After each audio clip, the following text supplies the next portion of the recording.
On our newscast tonight, there's ongoing internal feud in both ruling and the main opposition parties. Saenuri lawmakers continue arguing over their embattled floor leader, while the NPAD's internal divide stems from frustration over their appointment of a new Secretary General.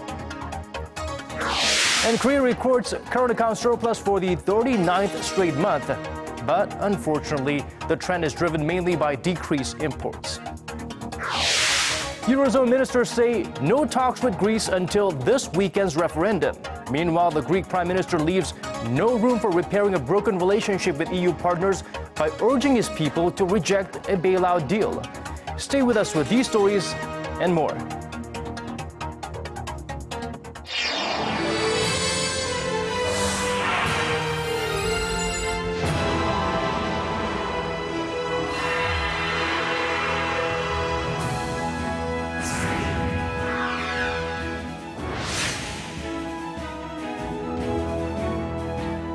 Hello and welcome to Primetime News on this Thursday, July 2nd. I'm Daniel Choy. And I'm Hwang Ji-hye. Thank you for joining us. Let's begin in Korea's political arena. Tensions peaked within each of the main parties today.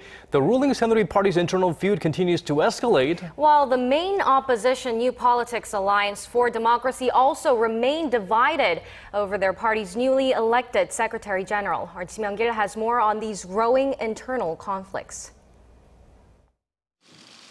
The ruling bloc's loyalists to President Park Geun-hye continue to demand the resignation of the party's embattled floor leader, Yoo Seung-min. What's wrong with asking him to resign after he has put the country through such hardship? Saenuri chair Kim Moo-sung suspended Thursday's Supreme Council meeting. Even some pro-Park figures said lawmaker Kim Tae-ho crossed the line. I don't think it was right for lawmaker Kim to have lambasted him in that manner. Floor leader Yoo's sympathizers claim President Park went too far in demanding his resignation after she vetoed the controversial parliamentary bill, saying it violates the principle of checks and balances in government. Yoo made it clear that he would not step down and carried out his scheduled party duties. The NPAD's full leader Lee Jung-gun reconveyed his grievances over the appointment of Choi Jae-sung as the party's Secretary General and ended his 9-day walkout protest, resuming his Supreme Council activities. Chairman Moon Jae-in's appointment of Choi last week was met with criticism, with some opposition lawmakers accusing Choi of not representing the politics of unity and harmony. Choi is believed to be part of a faction linked with former President Roh Moo-hyun. He'll be tasked with preparing for next year's general elections and selecting candidate nominations. Critics like Lee Jung-gun say the appointment is a signal that Moon Jae-in's faction will continue to dominate the party. Amid the political disarray, the two parties, however, did agree to open the House Steering Committee meeting on Friday to set dates for future parliamentary business, including auditing government offices, settling accounts, and budget proposals. Kim Jongun, Arirang News. Wrapping up some 80 days of investigation into the so-called Seongwon-jong bribery scandal, prosecutors announced the interim results today. The decision was made to indict two politicians, current Gyeongsang-namdo Province Governor Hong Joon-pyo and former Prime Minister Lee Wan-gu, on charges of receiving kickbacks from the late businessman. Jung committed suicide in April, leaving a memo listing the names of 8 high-profile politicians who allegedly accepted bribes. The investigation team, however, decided against indicting the other 6 politicians on the list, including 3 former and current presidential chiefs of staff, on the grounds of lack of evidence or expiration of the statute of limitations. The team will also continue investigating 2 additional politicians not on the list, 6-term Saenuri Party lawmaker Lee In-jae and 4-term opposition lawmaker Kim Han-gil, on charges of receiving bribes. The main opposition New Politics Alliance for Democracy labeled the result lopsided and urged special prosecutors to re-examine the scandal. Now, moving on to the latest on the MERS outbreak in Korea, an additional case was reported today, the first in 5 days. This brings the total number of people diagnosed with the disease to 183. The health ministry says the latest confirmed case is a nurse from Seoul's Samsung Medical Center, the epicenter of the outbreak and responsible for 88 infections. Another nurse also tested positive for the virus in a primary test and will go through further examination. No MERS-related deaths have been reported for 2 straight days, leaving the death toll at 33. 5 more people have been discharged from hospital, taking the number of fully recovered patients to 102. Korea still has over 2,200 suspected cases. Moving on to other stories, some say a leader is better feared than loved. However, that notion doesn't apply when followers fear for their lives. That's apparently the case in North Korea under Kim Jongun's dictatorship. According to sources, some mid-level North Korean officials abroad are choosing to defect to South Korea for this very reason and more. Our Connie Kim helps us take a closer look at this phenomenon. Has a young North Korean leader Kim Jongun's politics of fear reached such a level that its officials want to escape from the regime? An unnamed source well acquainted with North Korea says that the fear of Kim Jong-un by mid-level North Korean officials abroad has reached a serious point. Serious enough that a significant number of these officials chose to defect to South Korea. As for the higher-ranking members of the regime, the source said high-level officials are less willing to take responsibility for their work to protect themselves from getting into trouble. Another diplomatic source corroborates the source, saying that a low-level official from the North's Labor Party defected to the South, fearing the young leader's reckless leadership. Experts cite a combination of various factors as motivation for the defections. Officials abroad are probably under tremendous pressure to earn foreign currency for the regime. Also, with exposure to capitalist societies, they realize that the North Korean regime is not in a favorable situation and therefore choose to defect.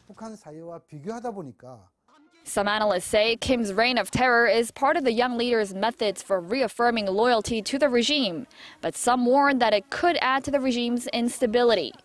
Last May, South Korea's National Intelligence Service said Kim Jong-un ordered the execution of Defense Minister Daniel Choy for disrespecting the upper leadership.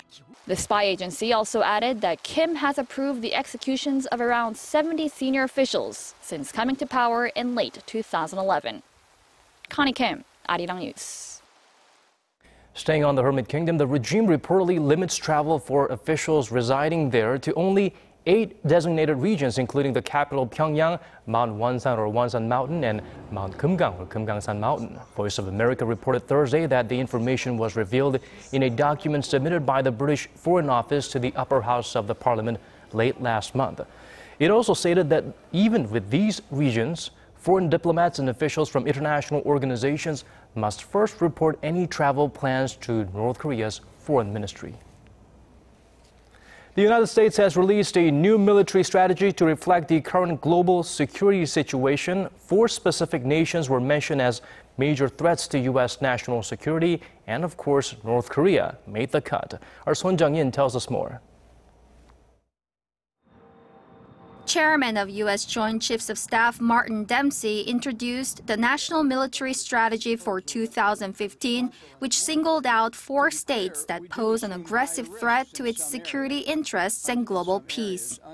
The report said Russia has repeatedly demonstrated that it does not respect the sovereignty of its neighbors and added that its military actions are undermining regional security, referring to its troop presence in the Ukraine conflict. The 17-page strategy document also mentioned China as a country they want to partner with for greater international security. But it also noted U.S. concerns about Beijing's land reclamation efforts in the contested South China Sea. In addition to the 2 nations, the paper also included Iran and North Korea, highlighting their nuclear and ballistic missile capabilities. It specifically mentioned a cyber attack from North Korea that caused major damage to Sony Pictures late last year. Dempsey said none of the nations are believed to be seeking direct military confrontation with the U.S. or its allies, but stressed that nonetheless they each pose serious security concerns. Faced with non-state adversaries like the self-proclaimed Islamic State group, Dempsey warned of long and complex fights ahead and said the U.S. military must be ready to fight extremist organizations. Son Jung-in, Arirang News. President Park Geun-hye has sought support from the world's leading middle powers for South Korea's efforts to achieve a peaceful unification on the Korean peninsula, inviting parliamentary leaders of the so-called MICTA, namely Mexico, Indonesia, South Korea, Turkey, and Australia, to her office. President Park said the five middle powers should be at the forefront of international response to North Korea's nuclear ambitions. The visiting leaders are in Seoul this week for a MICTA conference, but the Turkish parliamentarian is absent due to an election there.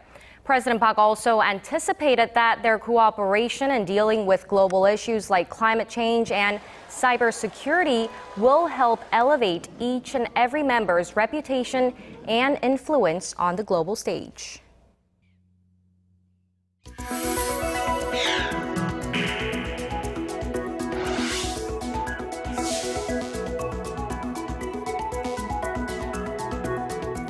Now, some unfortunate news from China. A bus crashed there, killed 11, and 10 of them were Koreans. The government has sent its apology and condolences to the victims and their family members. Our Kim Ji-hye gives us the updates.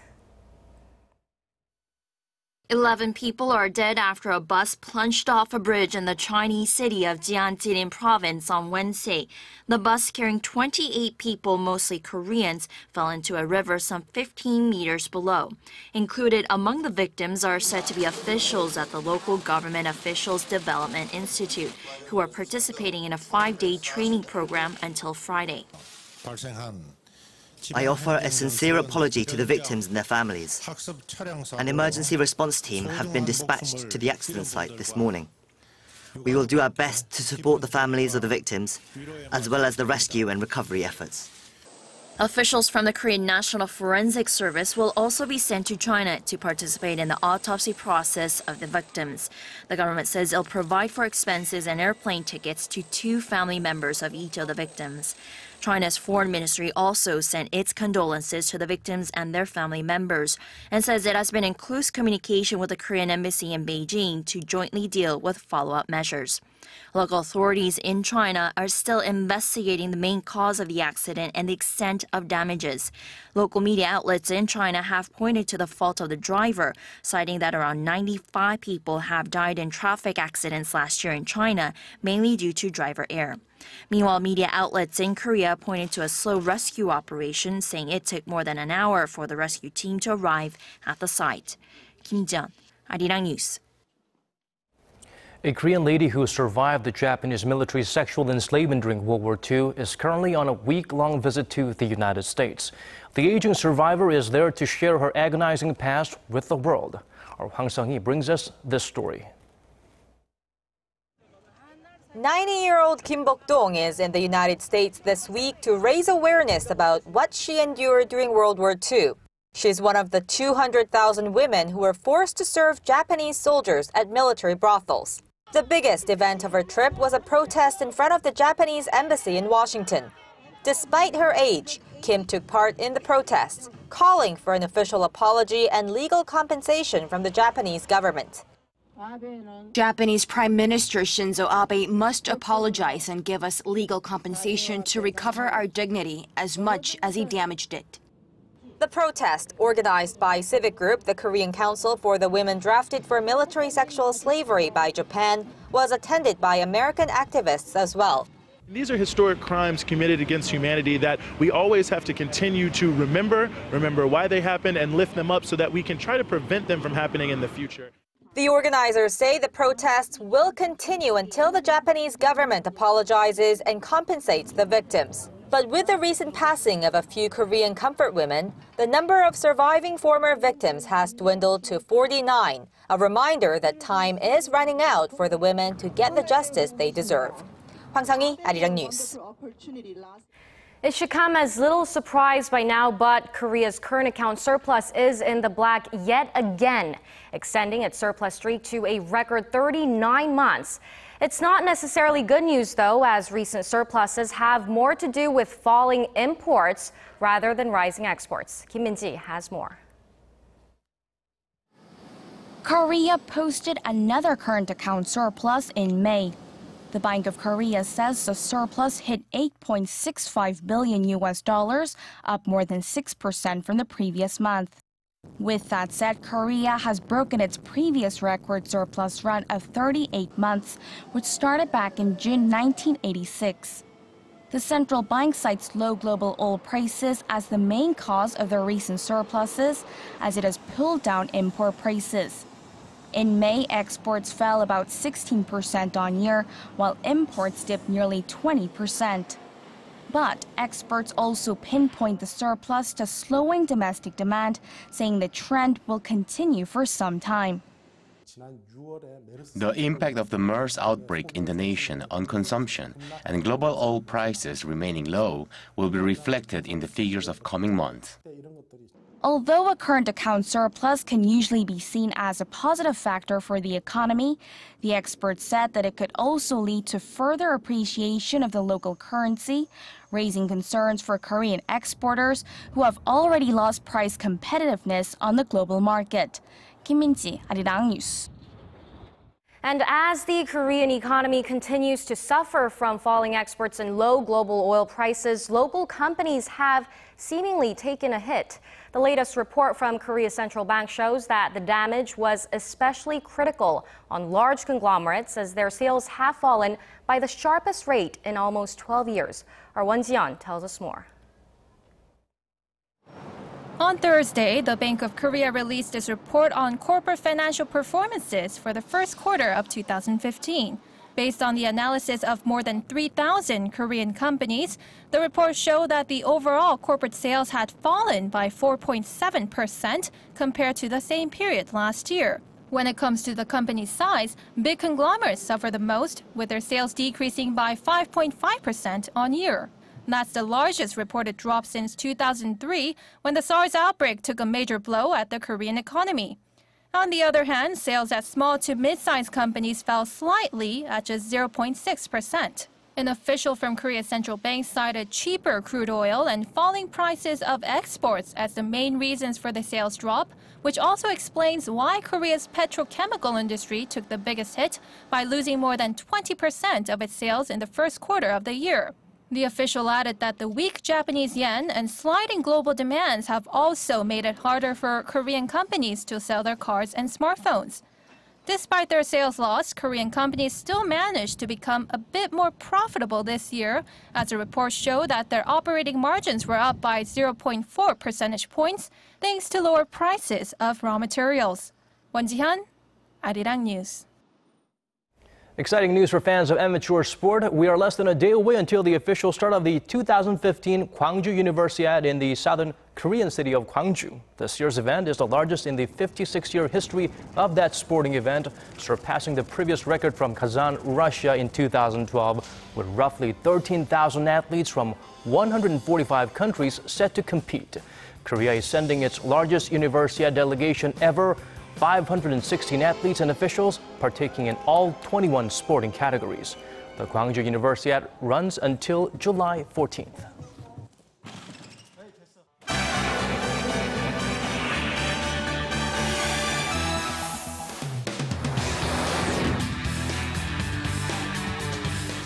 Let's now take a look at what's making headlines around the world with our Kwon So-ah at the News Center. How about we start with the latest situation in Greece? So it looks like the troubled country's fate will be decided after a critical referendum, which some earlier said may not be held. Yes, Daniel. Greek Prime Minister Alexis Tsipras said that Greece was being blackmailed, denying talks of a delay of the referendum slated for Sunday. Now, Greek Finance Minister Yanis Varoufakis was quoted saying he would rather cut his arm off than agree to a deal without debt restructuring. Now, both Prime Minister and Finance Minister are urging Greeks to vote no to a bailout proposal by creditors last week. Now, according to a survey published by a local newspaper on Wednesday, 54% of Greeks said they will vote no. Now, Tsipras said no result would not mean Greece is leaving the Eurozone, as many European officials are arguing. While accepting most of the terms previously laid out by international creditors, Tsipras requested a 2-year bailout amounting to 29.1 billion euros. But the Eurozone ministers rebuffed the proposal, saying there will be no further talks until after the referendum. Prepared to accept even strict measures as long as the framework in which they are contained are sustainable, so Greece can grow and Grexit disappears. Meanwhile, IMF chief Christine Lagarde says she wants to see Greece take deliberate moves toward reforms before providing it with debt relief, but didn't make it clear whether consequences or what consequences a no vote would be for Athens and the IMF. I think it's a bridge that I am not going to cross because there is a democratic process underway. There is a referendum. The people are going to give their views about what they hope for the future. So I don't want to interfere in that. I hope the outcome is clear and indicates a path. And turning to tragic news in Asia, a ferry carrying almost 200 people capsized off the central Philippines, taking at least 36 lives, with 26 said to be still missing. According to the Philippine National Red Cross, the accident occurred just minutes after leaving the port of Ormoc in Leyte province and bound to Camotes Island in Cebu province.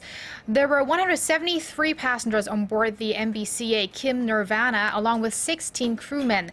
The local Coast Guard reported that at least 118 people have survived. The cause of the accident is under investigation, but officials said it might have been due to bad weather conditions or human error.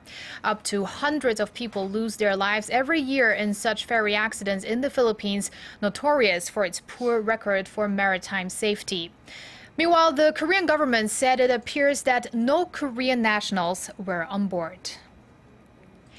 And a week after same-sex marriage in the United States was made legal, couples are still expressing their joy. This New York-based couple who got engaged last year talked about the recent change, saying the race was like a sports game to them and how it was amazing to wake up to the news. They said if you were married in New York and went to Mississippi, you would face trouble such as not being able to visit loved ones at the hospital. Yeah, there was a great quote that I read that said that you can be married on a Thursday, announce it on Facebook that afternoon, come into work the next day and be fired. So the fight isn't over, but this is such a huge, historical, monumental leap forward for everybody, and I'm so proud to be an American.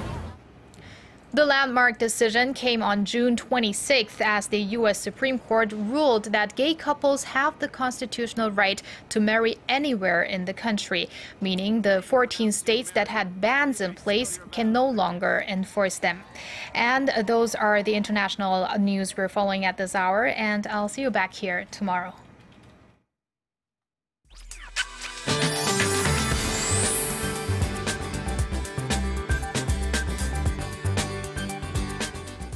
Cool and breezy morning today, but conditions warmed up rapidly in the afternoon. And tomorrow is going to be as hot as today, with highs hovering between upper 20s and low 30s across most parts of Korea. The monsoon season has kicked off, but so far it's been dry and sunny with just a few pop-up showers. And nevertheless, there's a chance of sporadic showers in some parts of Gangwon-do and Gyeonggi-do provinces during the day, while the rest of the country will have under mostly to pearly sunny skies. On that note, let's take a closer look at the readings for Friday. The daytime highs hold in Busan will hike up to 28, while Daegu and Gwangju rise to 31 and 30 respectively. And as for the other parts, it seems like Daejeon and Jeju Island will see a high of 28 and 25, while Dokdo rises to 24. No rain in the forecast until next Tuesday, so hot and mostly sunny conditions will prevail in the time being. And for those on the west coast and inland regions, you could wake up to thick fog tomorrow morning, so drive with extra precaution when you hit the roads. Well, that's all for the weather. Good night.